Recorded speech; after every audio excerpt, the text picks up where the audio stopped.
2025년 1월 7일 서울중앙지방법원에서 열린 대장동 및 백현동 개발 특혜 의혹 재판에서 더불어민주당 이재명 대표와 유동규 전 성남도시개발공사 기획본부장이 서로 대립하며 긴장이 고조되는 순간이 있었습니다. 이 사건은 이재명 대표의 대장동 위례신도시 개발비리 의혹과 성남FC 후원금 사건으로 요약됩니다.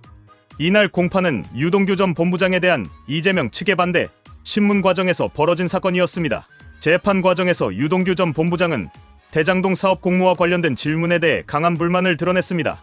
그는 자꾸 꼬리 자르기 식으로 유동규가 모든 것을 혼자 저질렀다고 몰아가려는 것 아니냐며 격앙된 목소리로 항의했습니다. 이어 그는 이재명 대표를 향해 왜 째려보는 거냐, 모든 책임을 뒤집어 씌우려는 것이냐고 고성을 질렀습니다. 이에 재판장은 두 사람의 대치 상황을 진정시키기 위해 눈싸움이라도 하는 것이냐, 서로 쳐다보지 말라며 경고했습니다. 하지만 유 전 본부장은 이재명이 째려봤기 때문에 내가 쳐다본 것이라며 이 대표를 비난하는 발언을 이어갔습니다. 그는 이재명 하면 모두가 두려워한다고 하지만 나는 전혀 무섭지 않다. 당신은 인간 같지도 않다며 언성을 높였고, 이에 재판장은 15분간 휴정을 선언했습니다. 이 대표 측은 이러한 상황에 대해 증인이 불편하다면 변론을 분리하는 등의 조치를 취해달라고 요청했습니다. 이에 재판부는 향후 유사한 문제가 반복될 경우 피고인과 증인 간 시각적 접촉을 차단하기 위해 모니터를 설치하는 방안을 고려하겠다고 밝혔습니다. 대장동 개발 사업은 2015년 성남시 대장동 일대의 도시개발 사업에서 시작되었습니다. 당시 성남시장으로 재직 중이던 이재명 대표가 해당 사업을 추진하면서 성남도시개발공사와 민간업체 간의 협력 구도를 설계했습니다. 이 과정에서 특정 민간업체, 특히 화천대유자산관리와 관련된 관계가들이 막대한 이익을 챙겼다는 의혹이 제기되었습니다. 검찰은 이재명 대표가 성남시장으로서 해당 사업 구조를 설계하는 과정에서 민간업체에 부당한 이익을 제공하고 성남시에 손실을 끼쳤다는 이유로 배임 혐의를 적용했습니다. 또한 이 대표는 성남FC 후원금으로 제3자 뇌물 혐의도 받고 있습니다. 이재명 대표가 대장동 사업의 구조를 설계하는 과정에서 성남시에 손실을 끼쳤다는 혐의입니다.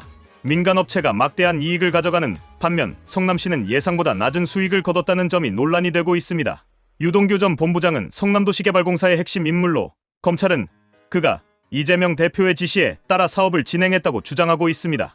반면 이재명 측은 유 전 본부장이 독자적으로 행위를 저질렀다고 주장하며 혐의를 부인하고 있습니다.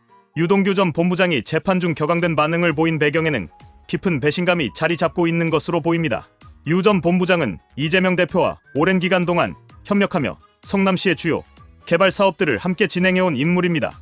그에게 있어 이재명 대표는 단순한 상관이 아니라 신뢰할 수 있는 협력자였을 것입니다.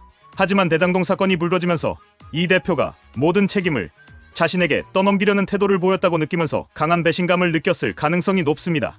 이는 재판 과정에서 그의 언행과 발언에서도 드러나고 있습니다. 그는 왜 모든 것을 나에게 뒤집어 씌우려 하느냐는 발언을 통해 자신이 희생양으로 몰리고 있다는 점을 강하게 주장하고 있습니다. 이재명 대표는 정치 경력 동안 여러 가지 논란에 휩싸였으며 특히 대장동 사건은 그의 도덕성과 행정 책임을 심각하게 훼손시킨 사례로 지적됩니다.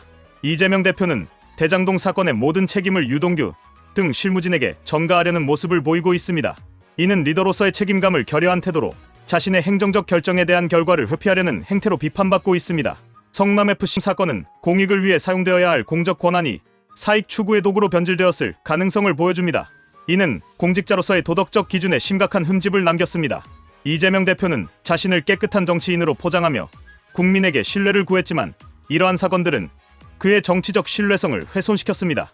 특히 사건과 관련된 의혹이 밝혀지기 전부터 책임을 회피하려는 모습은 국민들에게 실망을 안겼습니다. 대장동 사업은 공익성을 내세워 추진되었으나 결과적으로 특정 민간업체에 과도한 이익이 돌아갔다는 점에서 공정성과 투명성 부족을 드러냈습니다. 이는 그의 행정 운영 방식에 대한 근본적인 의문을 제기합니다.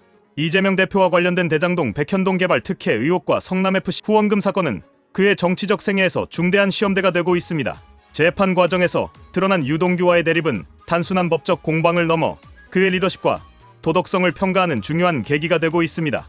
이 대표는 자신에 대한 비판을 회피하기보다 진솔하게 국민 앞에 서서 책임을 다하는 모습을 보여야 할 것입니다. 또한 유동규 전 본부장이 느꼈을 배신감을 고려할 때 이 사건은 단순히 법적 문제를 넘어 사람 간 신뢰와 책임의 문제로 확장되고 있습니다.